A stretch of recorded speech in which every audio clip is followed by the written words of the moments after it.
Oh, I'm sorry. Did I break your concentration? Somewhere between science and superstition.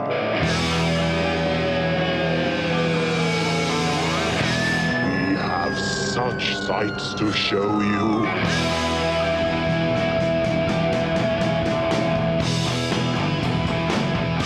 Strange Eons. Welcome to Strange Eons Radio. That's Eric over there. Hello. That's Vanessa, terrified over there. Good morning. I'm Kelly. You guys, we just, as we record this, we're coming out of March Madness. And I got to tell you, I'm happy about that. You don't like basketball? Fucking amateurs. I'm furious every month of the year. About basketball? No, about everything. I'm so confused. March Madness. I got April Madness right now. Okay. So wait, so And it's are not you April mad at 1st, a so specific element of the maddening? Give me a moment. pick a subject. You know what I'm not furious about? We have the best fucking listeners on the planet. True. You guys, I saw that Ron Forbeck spitted out a couple of rhymes for us online, which was pretty fucking great. Oh, Thank you for incredible. that, Ron. And then we got a really nice review and donation from Bill Babcock. Bill, you rock. Thank you so much. He had some real nice things to say about you, Vanessa, some really nice things to say about me, and not a damn word about Didn't even Eric. get a mention. It sounds about right to me. Yeah, that'll work. I think he said like all you guys or something. That includes you. I have it right here. Let's see if he did. Not holding a grudge at all. Nah. I love your show. Really appreciate the little retro intermissions and old commercials. Okay, I guess. That's Eric. That's me. Vanessa has been a great addition to the team for 3 years now. But hey, that's good to I feel recognize. fresh. I feel new. Kelly, especially your twisted sense of humor is so fucking close to my own that I sometimes find myself saying in my head the same thing you're about to say. It's nuts in a good way and really terrifying for you, sir, because I know Kelly pretty well. So be careful.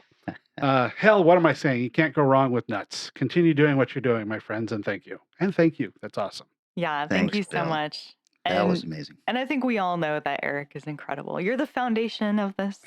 You are the cement of which we lay upon. It's all right, man. Without I know you you, two get that. We would crumble That's right. away into nothing. Upon this rock, I build my church. The church Oh, of the the Church of Eric. Lies. I also want to mention that last week we played episode 2 of the Amityville Horror Picture yes. Show. So exciting. That was fun. Yeah. We record these well in advance for some of these. And so that one we've been sitting on for a while that had Carlos as our guest. And I listened to it and I was like, oh, sounds like we were having a good time. I forgot that Yeah. he brought us mimosas. Yes, yeah. The mimosas and the Aww. different take, because it's got a different worldview than we do on some aspects. So that was cool. So yeah, it's fun. Yeah. So the next episode, sometime next month, I'm guessing, Yeah. stars Vanessa Williams Oh as my our God. guest host. What a Yes. shakeup. What a shakeup of routine. Yeah, I will have to listen to it again too, because I hope I said good things. Not really. It's fine though. Yeah, All right, who knows? That's Also, we got some really nice feedback on the Charles Dexter Awards. Oh, yeah. I Oh, know cool. some people were saying that they're not big on award shows, but they had a good time with this one. And Remember, next year, keep an eye out because we're going to want you involved in picking and maybe even choosing categories and suggestions for films. And absolutely. it'll be good. And I want to throw a little love out to Danny Williford, who's always so great and gracious to us and everything. And some family stuff going on over there. And just wanted to say, Danny, we love you. we do. We absolutely do. Do it. All right. I watched a movie. Oh, shit. Really? You guys want to watch this movie. I had Okay. never even heard of this movie before. Okay. It's called Targets. It's from 1968. It's Target. Peter Bogdanovich's first film. I was under the impression that The Last Picture Show was his first film. This film stars Boris Karloff as an aging horror actor Oh, good. who is tired of everything. He wants to retire. He's tired of the violence in the world and all that. And then there is a parallel story going on about a young man who's disgruntled with life, and he finally snaps and goes on a shooting spree puts Oh himself on my. a tower and starts shooting at people on the highway. And then he goes to a drive-in and starts shooting at people at the Whoa. drive-in where Boris Karloff's character is there to introduce the film. Oh, And it jeez. all winds up together. It's super intense, really, really great. Boris was amazing. Oh, cool. And just a really haunting final shot. I really loved it. It is called Targets, and I found it on Prime. It recently wow. popped up because I think Criterion is putting it out or something like that, or Well, was I advertising one. I and might it have to looks buy that. really good. Really, really good. That's cool to hear. Well, there's been some incredible films that came out this weekend. Have there? We had, can I name them? I don't know. We had John Wick come out. We had yeah. something else big come out that I've always forgotten about. I chose. It was so big. It was so big. It was so. I've been really excited about seeing these films. I chose to then go and see Shazam: Fury of the Gods, Oh, sure. Okay. the second in the Shazam timeline. Well, I the don't first know. one was fun. The first one is one of, I think it is my favorite DC film. It's definitely in the okay. top like 2 or 3. This one, oh, it was pretty bad. Oh, It too was fun. Like the tone was fun. Like it achieves a tone that none of the other DC films do because they take themselves so seriously. So there were a lot of moments in there where I was like, I love like the feel of this. It's just that every piece of story structure is no good. Like bad. nothing pays off. Like I cannot tell you what they were trying to have as their main theme. It's a very strange film, and I don't know if you guys remember this. I think it's the same director from the first one. He's actually a horror director. Uh-huh. You should not take children to see this film. Oh, really? You should not. It is I think a PG-13. There are moments where I was like, are they just gonna squeeze that entire man through those bars? Because that's what it feels like. Or somebody pulls something out from underneath a fingernail. They're like legitimately awful, like upsetting moments. And it's great filmmaking. Like it achieves a level of stress and just anxiety that's incredible, but not for kids. So there were kids in the audience with me, and I'm like, oh my God, these kids are going to be having nightmares. I wonder if that explains the pretty poor reviews it's been getting, because the first one was definitely a family movie. Yeah, Yeah, the very first much. one had a lot more of that sort of family feel. It did not have these incredibly dark. So in the opening scene, this will give very little away. In the opening scene, there are a bunch of museum goers, and the female goddesses show up and get like a magical thing, and they turn everybody to stone, and then they just fucking murder a guy. Like the guy you just started watching, they just chuck him over and he breaks into 1,000 pieces. They are not afraid to kill people in this film, and there are several characters you care about, not necessarily the family, that they're just like, never mind, don't worry, they're dead. Wow. And it's really for a kid, like, I mean, none of those stone people, they don't at the end go, and you're all back and fine. No, they're just dead. And the guy who got shattered is especially dead. It's like, He's extra bonus dead. it's weird. It's a real weird feel. But yeah, I think honestly the bad reviews though are just because the story does. I mean, it's the family's falling apart and I need to really glue it together, but I'm nervous about myself as a leader. Does not pay off. Ah, Oh, Does not jeez. have that third act does not support any of that really. There are other characters that are coming in with their own problems that don't get solved. There are a couple of jokes that land real flat because they're trying to be Marvel and they cannot do it. But again, tonally, there's some fun stuff. So I don't know. It's a real mixed bag. weird. Everything that has come out since Gunn has taken over has also felt just kind of like it's in a limbo thing that nobody really cares about now. Yes. And I think this is true here too. There is a little tie-in with something gun related. And it feels weird. Huh. Feels tonally extremely fucking weird. Interesting. Okay. Yeah. Yeah. Who would have thought the guy that directed and wrote Romeo and Juliet would put something weird and disturbing into a movie? Shocking. Well, this isn't one I saw, Mm. but it's one that's coming out that I'm pretty excited about. I don't know Oh. if you ever heard or read the book Wool by Hugh Howie, Mm-mm. that came out a few years ago? No.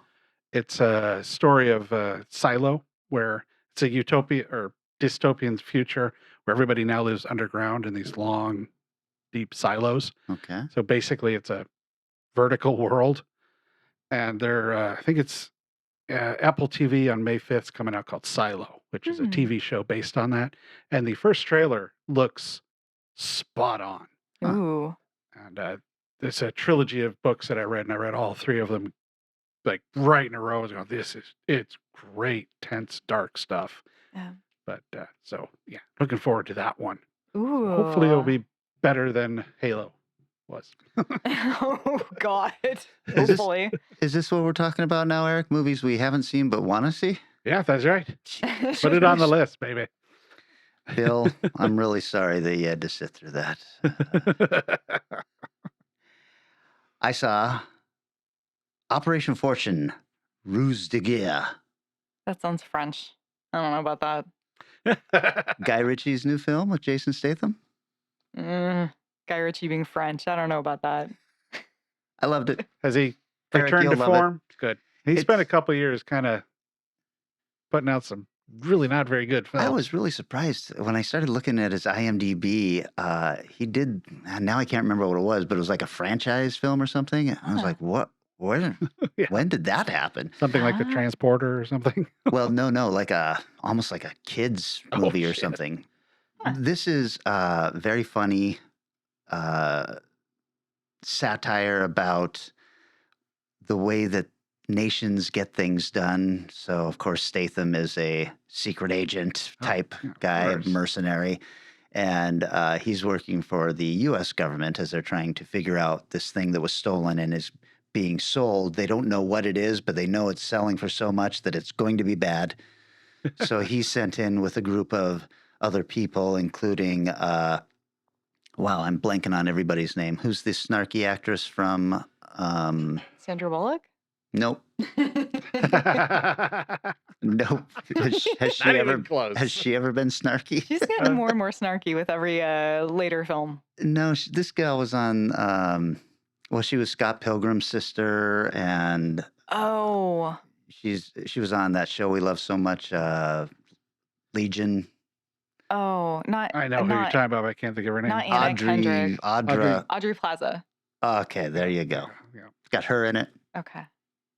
There yeah you go. she's snarky. She's snarky. You know what? If I had taken any notes, this might have gone over a lot better right now. Yeah, this is real loose, guys. I'll just say this: it's called Operation Fortune, and I liked it very much. Guy Okay. Ritchie, Cool. Jason Statham. Cool.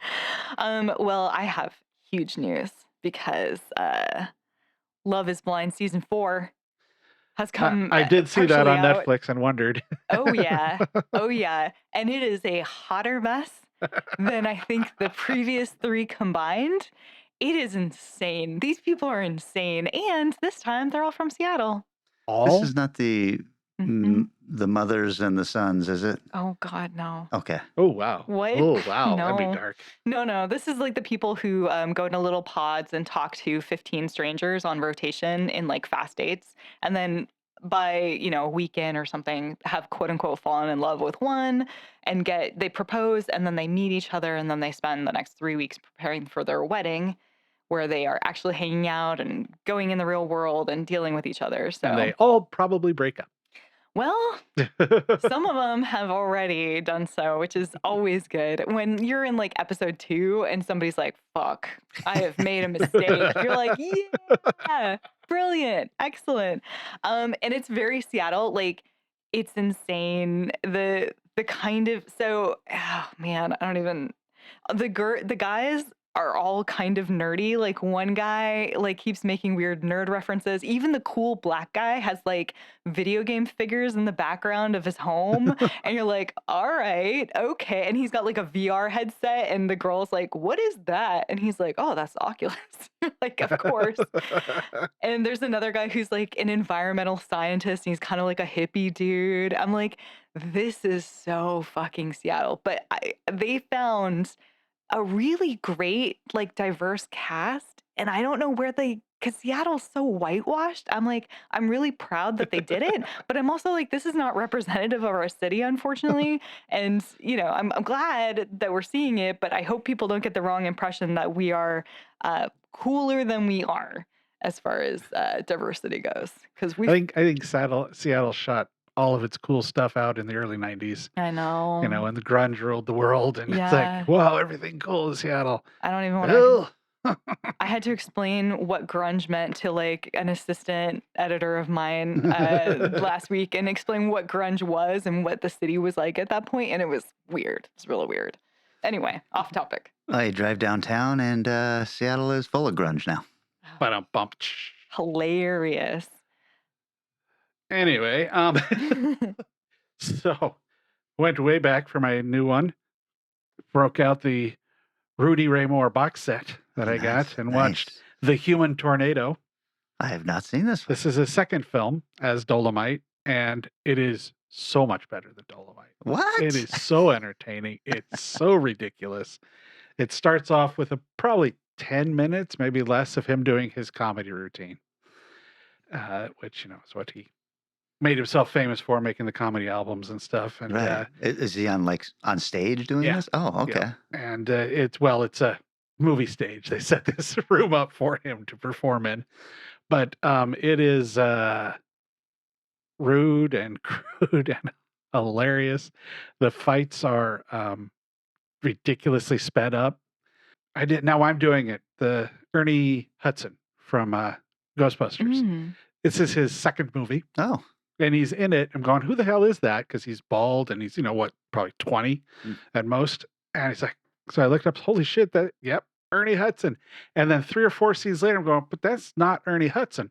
So I looked deeper and said, him and his brother switched roles occasionally because Ernie couldn't be there the whole time. Oh my God. So they brought in his brother, who is much smaller than him. Looks really very little like him, sort of like Frank and Sly Stallone. You put those two guys together, they're related. And then he had a bald cap on where Ernie was actually shaved bald. Nice. He wasn't pure shave bald either. He had like a slight stubble, but the bald cap. Right. Oh my God. It's gold. It is a really, really great one. For Rudy Ray Moore, this is probably it's got to be his best film. Oh my God. The Human Tornado. Yes. Yep. Nice. Okay, well, why don't we take a break, you guys? And then when we come back, we are going to be talking circus films. Circus. Well, I couldn't say what I was going to say because I realized that's the title of my film. Oh, okay. Gotcha. Well, we'll be right back then.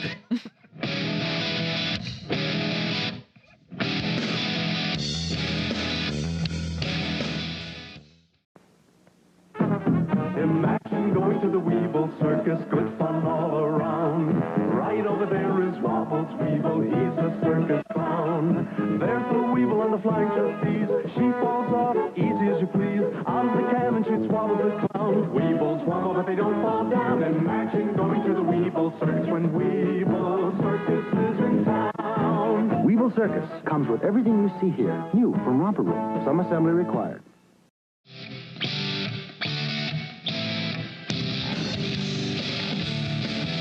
We have returned. Eric, Yes. I believe this was your subgenre. Yes, it is. I shall dive in with a classic from 1947. Whoa. Tick, tick, tick, tick. 10 minutes on the The board. year was 1947. That's right. The movie, Nightmare Alley. I have another question here. Are you ready? Yes. Step right this way. Move in closer, ladies. The dawn of history. Man has sought to see behind the veil which hides him from tomorrow. Through the ages, certain men have looked into the polished crystal and seen.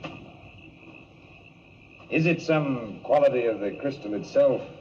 Or does the gazer merely use it to turn his gaze inward? Who can tell? See those yokels out there? It gives you sort of a superior feeling, as if you were in the know and they were on the outside looking in. How do you get a guy to be a geek? Is that the only one? I mean, is a guy born that way? Shifting shapes begin to clear. I see fields of grass and rolling hills and a boy. A boy is running barefoot through the hills. A dog is with him. His name is Don. Go on. Your mother is waiting at the gate for you. A beautiful gray-haired old lady. That's right, buddy. You're pretty good. Hey, see how easy it is to welcome. Stop reading. Fits everybody. What's youth? Happy one minute, heartbroken the next. Every boy has a dog. Every boy has a beautiful old gray-haired mother. You're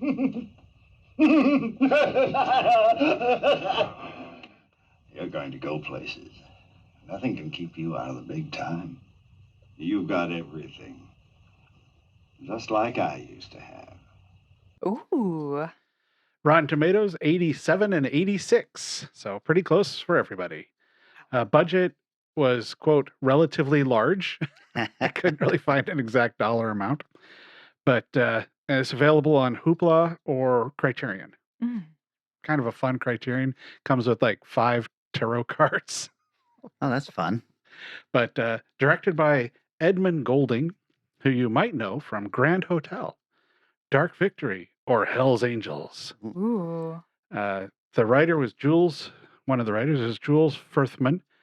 120 writing credits, including Rio Bravo, the Bog Sleep, The Texan, New York Nights, and Mutiny on the Bounty. So some pretty good cred there. Mm. And William Lindsay Gresham, who wrote the original novel that it was based on, which is apparently much darker. Huh? Does this have anything to do with that Guillermo del Toro? Yes, Okay. that is a remake of this film. Wow. Okay. Starring Tyrone Powers, one of the big guys from that era, from Thin Ice, Mark of Zorro, Black Rose, Witness for the Prosecution, and a whole crap ton of swashbuckler films. Yeah. Joan Blondell, who has 161 credits. She was in Grease, 52 episodes of Here Comes the Bride. Don't know that one, but that's a lot. A Tree Grows in Brooklyn. She is achingly beautiful. Yeah, plays the woman he marries. Colleen Gray, who is in The Killing, The Vampire, Red River, and 86 episodes of Days of Our Lives.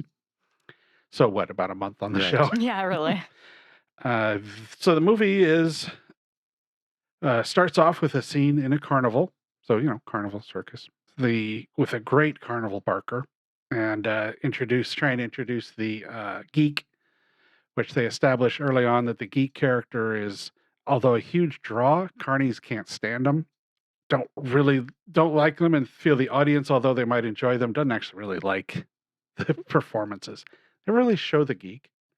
But there was apparently some stuff originally shot with it. So I don't know if that's true or if that's just legend. It's hard to say, a movie from 1947. The lead is also a carnival barker at this point and introduces Xena the Mentalist.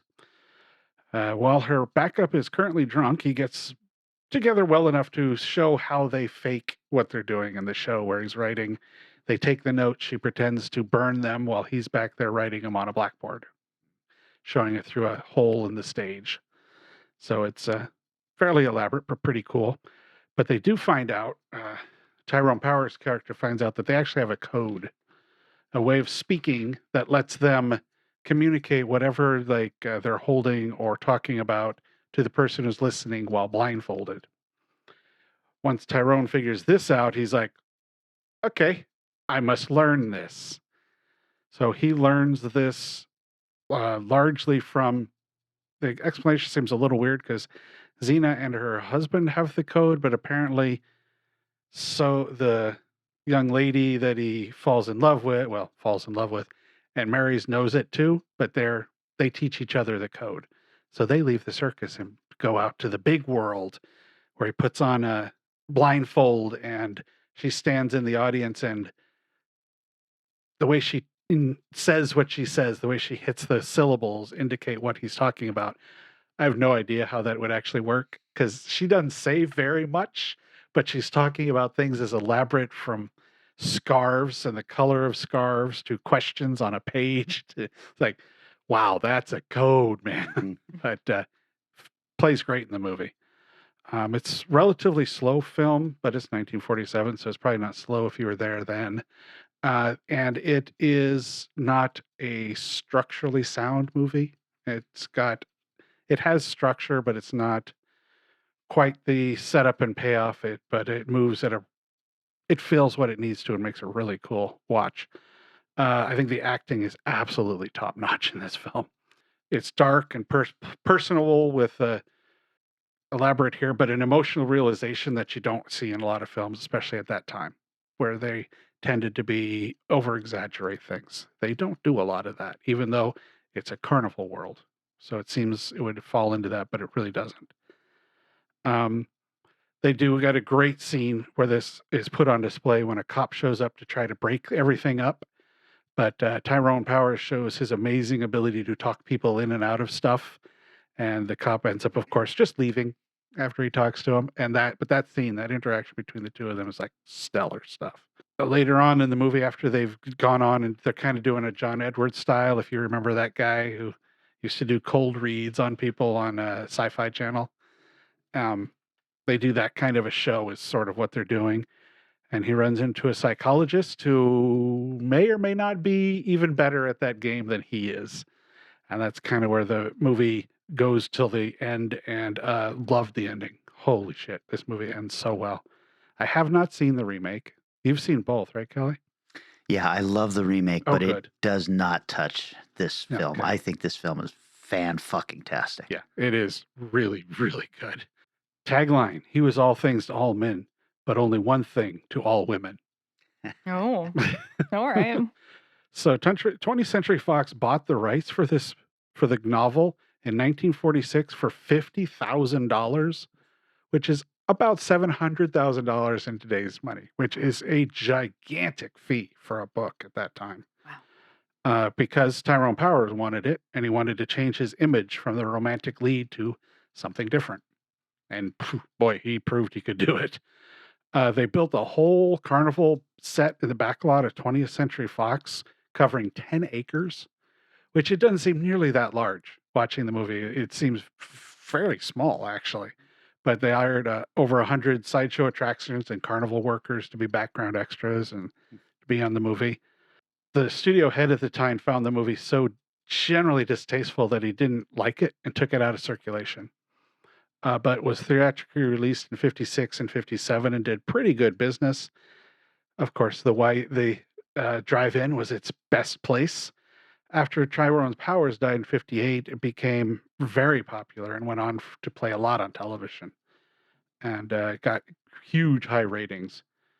Hit DVD, but not until 2005. And what I watched was the Criterion Blu-ray release of it, which I think was last year, with when the remake came out.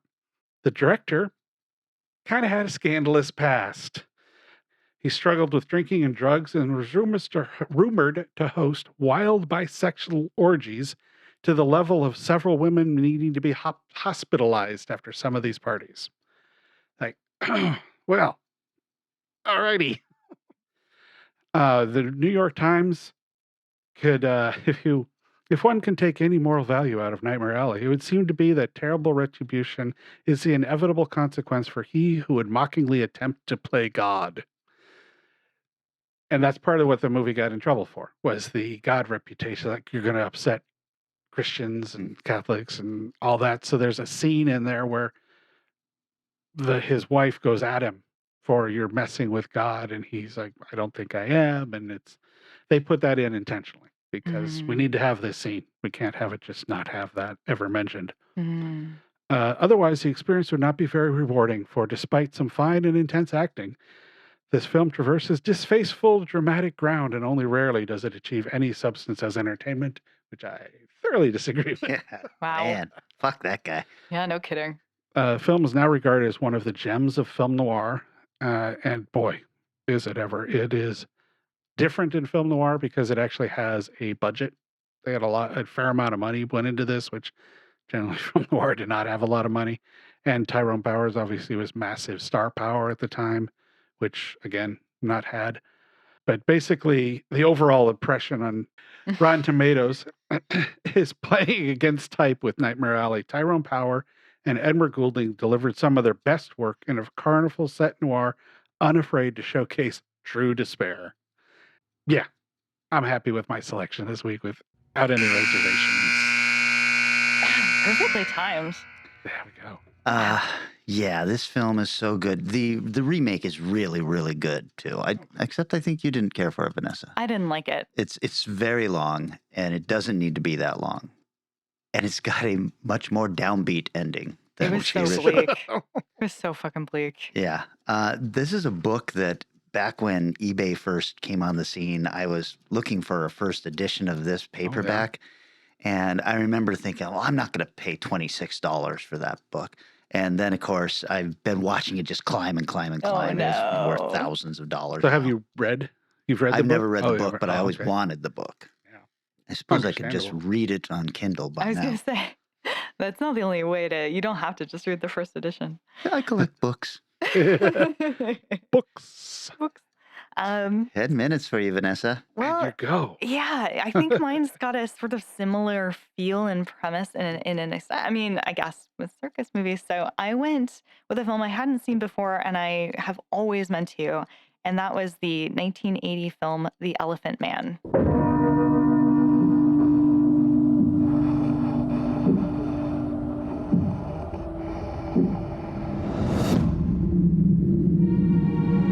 Are you in any pain? Are your parents still alive?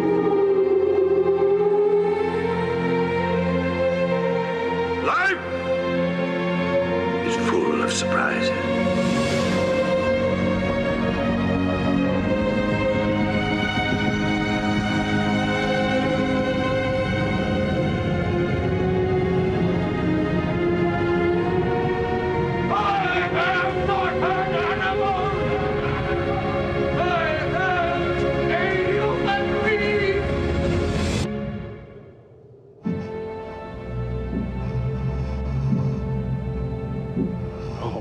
Oh, wow. Yeah. Critics really like this film. Rotten Tomatoes has it at 92% from critics. Audience really disagrees because they've got a 93%. So really, it's super well regarded. The budget was $5 million. Box office brought in $26 million in North America alone. So it did extremely well. It's written and directed by David Lynch. Has 98 credits to his name. We all know him from Twin Peaks, Mulholland Drive, Eraserhead, and of course we talked about Dune on this show, Eric. And it's co-written by a couple of guys, Christopher DeVore and Eric Berggren, who don't have a lot of credits to their names, so I don't know what their involvement was really. Starring Sir Anthony Hopkins as Frederick Treves, who's a kindly doctor. It's 147 credits to his name, including Silence of the Lambs, Westworld, and of course, Odin and Thor. He was in Transformers: The Last Night. He played Methuselah and Noah. Many, many ranges of types of titles, but his acting is generally very strong. John Hurt as John Merrick, who, by the way, is the Elephant Man, but his actual name in real life was Joseph Merrick. People just kept calling him John for some reason. John Hurt has 212 credits to his name, including 1984, Alien, Tinker Tailor Soldier Spy, and 65 episodes of Merlin as the voice of the dragon. And Anne Bancroft as Madge Kendall. She plays this kind of London stage star. 87 credits to her name. We would know her as Mrs. Robinson from The Graduate. She was Annie Sullivan in The Miracle Worker and the voice of the Queen in Ants with a Z. This is a pretty fairly accurate description of the life story of the Elephant Man, weirdly. We start off with this circus where all these people are kind of coming out and really upset, and screams are heard and there's crying and not really sure exactly what's happening. And we're following Dr. Treves, who's curious, and he wants to figure out what this is about. And he finds a giant sign for the Elephant Man. And he finds these cops that are kind of surrounding the sign and shutting this act and kind of the whole circus down because it's upsetting too many people. People are seeing this particular character, and it's just truly so upsetting that it's too much. So he really wants to see what this is because he's curious about the human condition and the body. And so he pays the quote unquote owner of the Elephant Man, who kind of is the ringleader of the circus, a little extra to come to this through these underground alleys in London and check this guy out.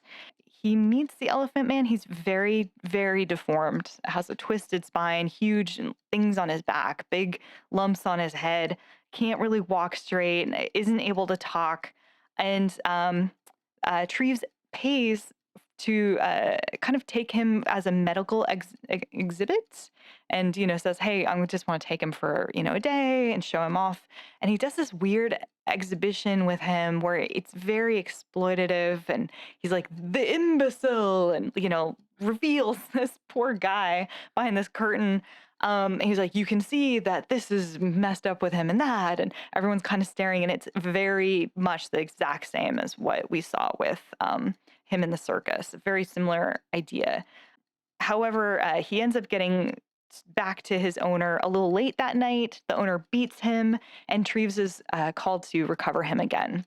Treves wants to get him away from this situation. It's obviously that this guy is getting severely abused. It's really fucked up.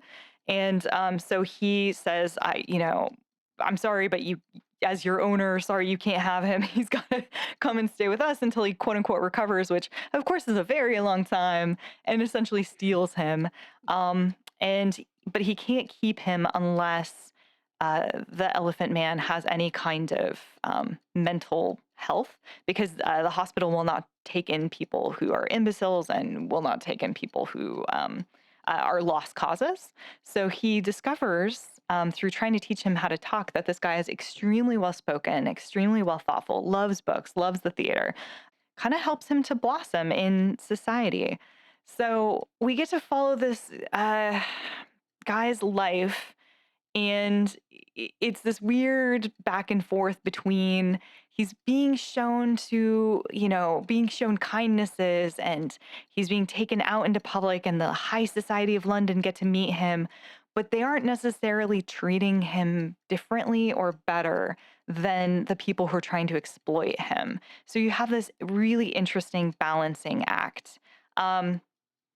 I think that I don't know, I've definitely heard that this is the most narrative piece that Lynch has done. I definitely agree with that, but don't be fooled into thinking there's no Lynch in here.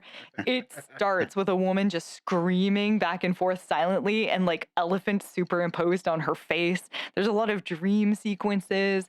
When the Elephant Man finally gets to go to the theater, it's like weird, and there's just like bizarre imagery of the kinds of things he's seeing on stage.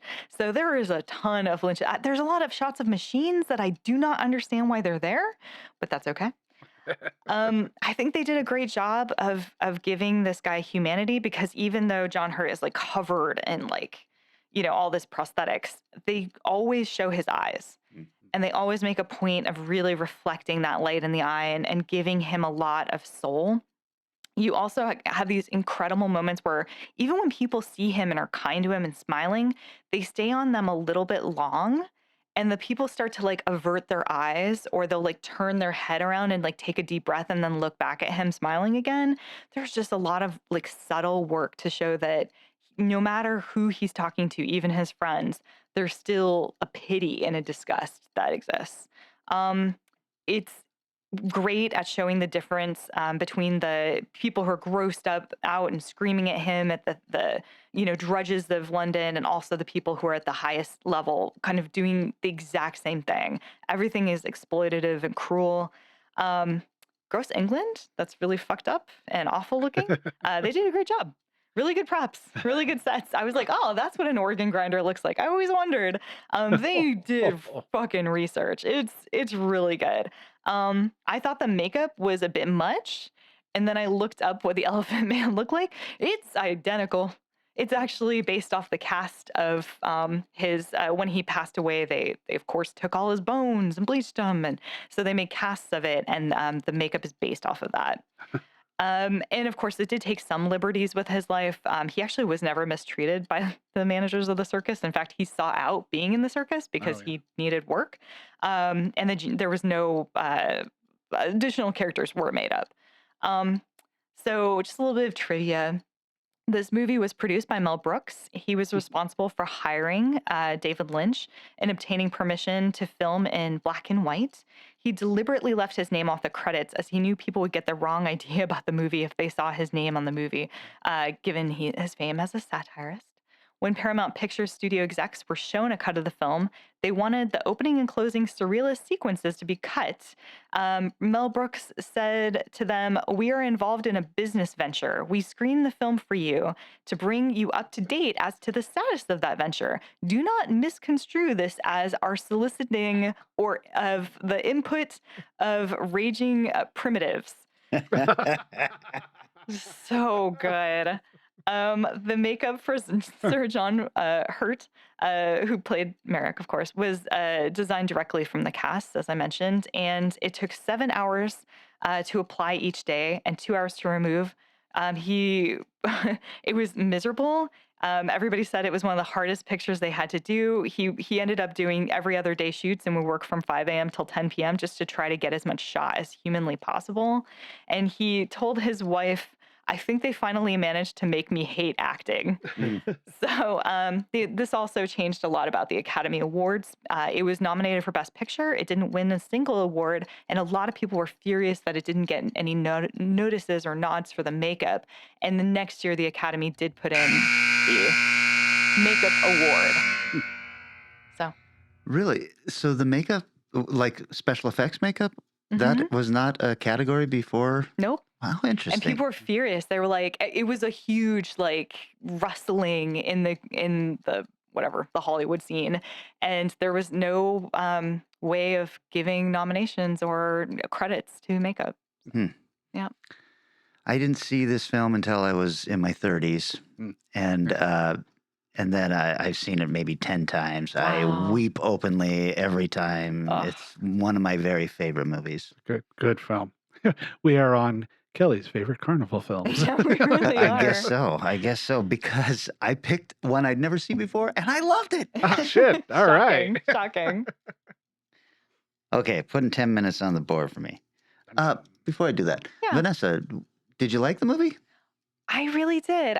You know what? I didn't cry, but I think it's because you said you cry like every time you watch it. And I think I couldn't quite, I don't know, like there was something where I kept dissecting it. And so, but I loved it. I think it was beautiful. I think it was a really incredible, I mean, the way it's shot is so gorgeous. The acting is so good. You have to see this movie. There is a slight difference too in watching a film for when we're going to talk about it like this versus just watching a movie. So I could see that. Yeah, it really felt like I was a little disconnected because of that. But I mean, every time he cries, you just want to die inside. Yeah.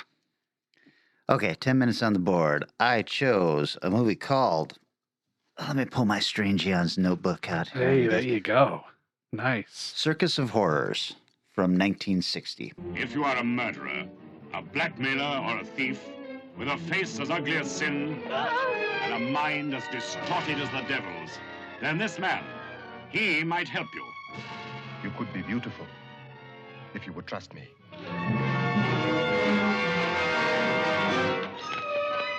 Think twice before you join his circus of horrors.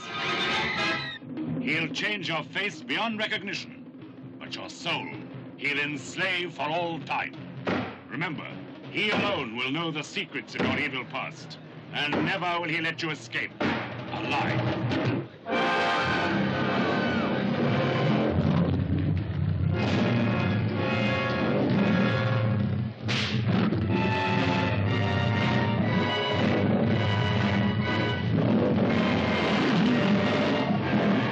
Anton Diffring as Dr. Schüler, who rose to glory in a trail of blood.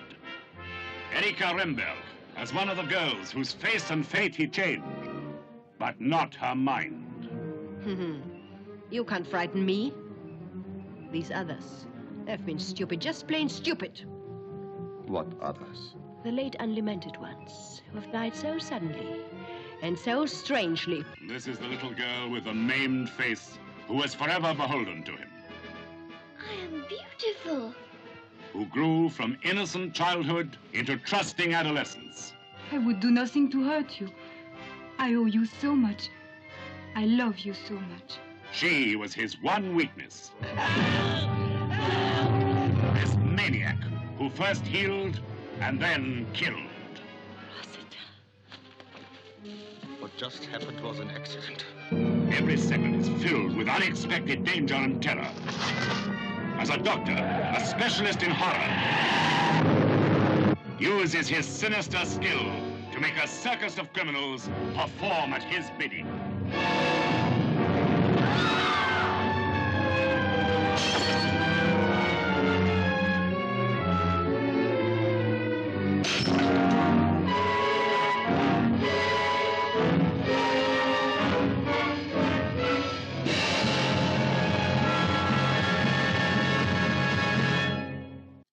I could find no budget information or box office information, although it said it was a surprise hit in the U.S. Oh.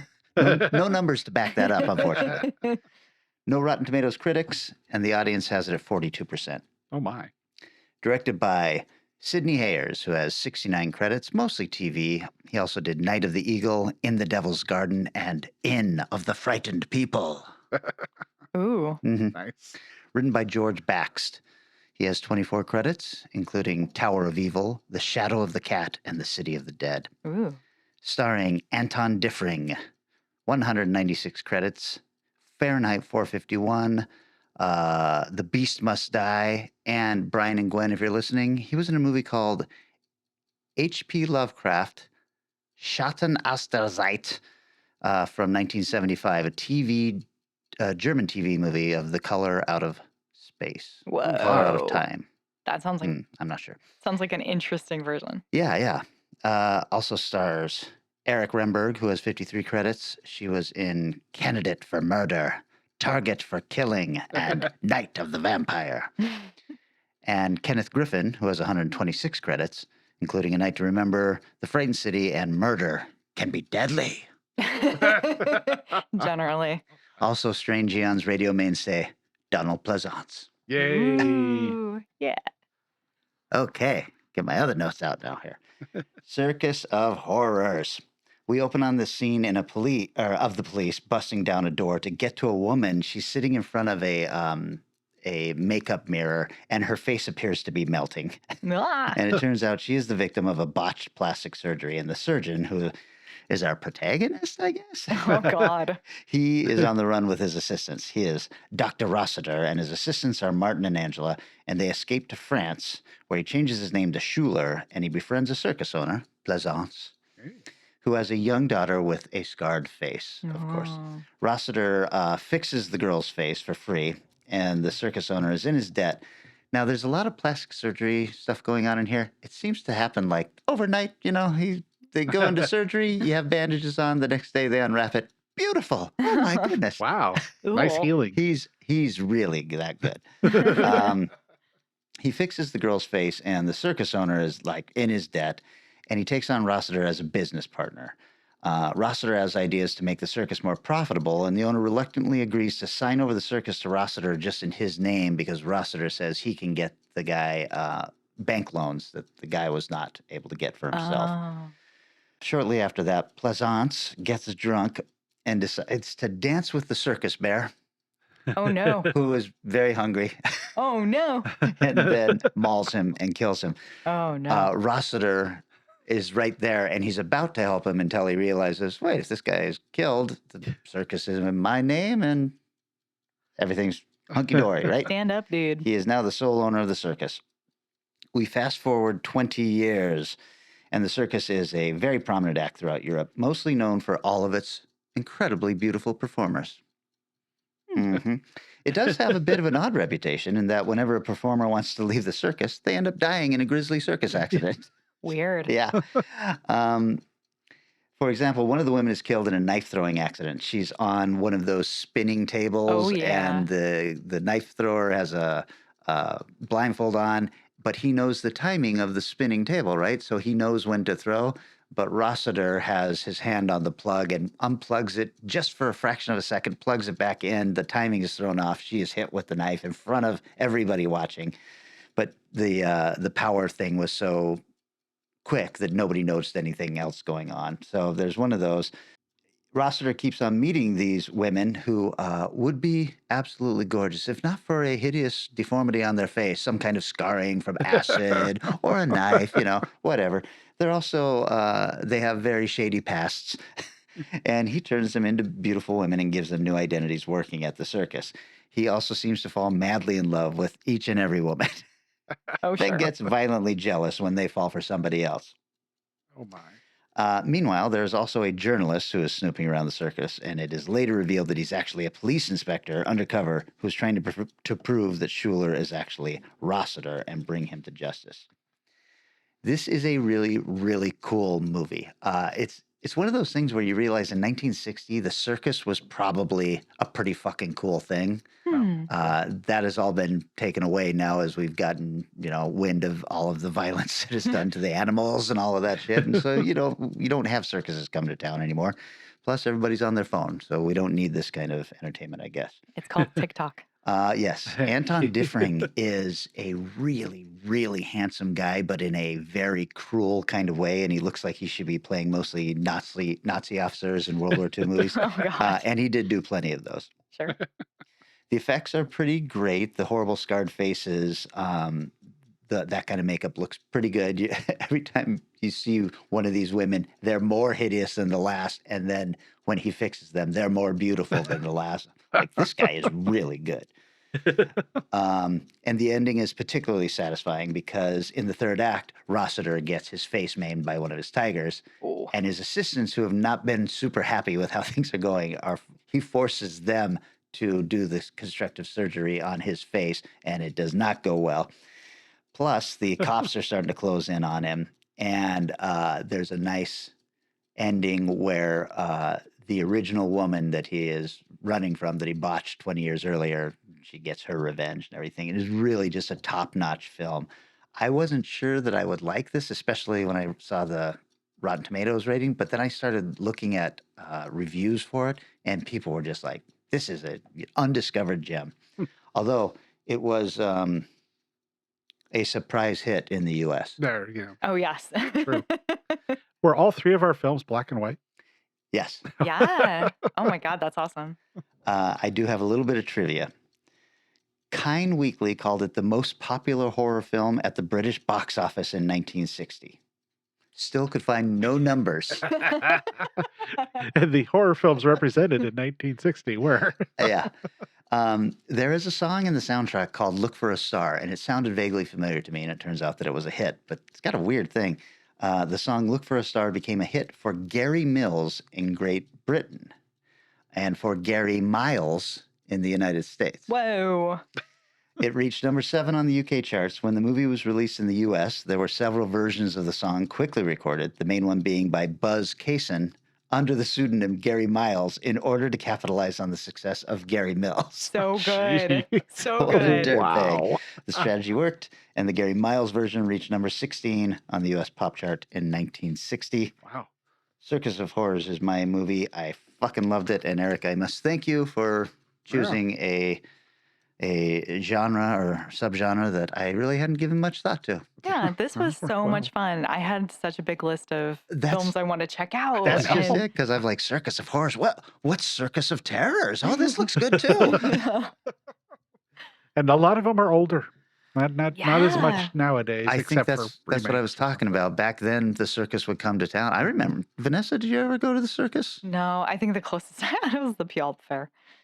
Well, I mean, I went to the Barnum and Bailey Circus when it came to town as a young boy, and I remember riding the elephant and all that stuff. I did get to ride an elephant one time. Yeah, they'd hit some of the smaller cities like Twin Falls and stuff. So yeah.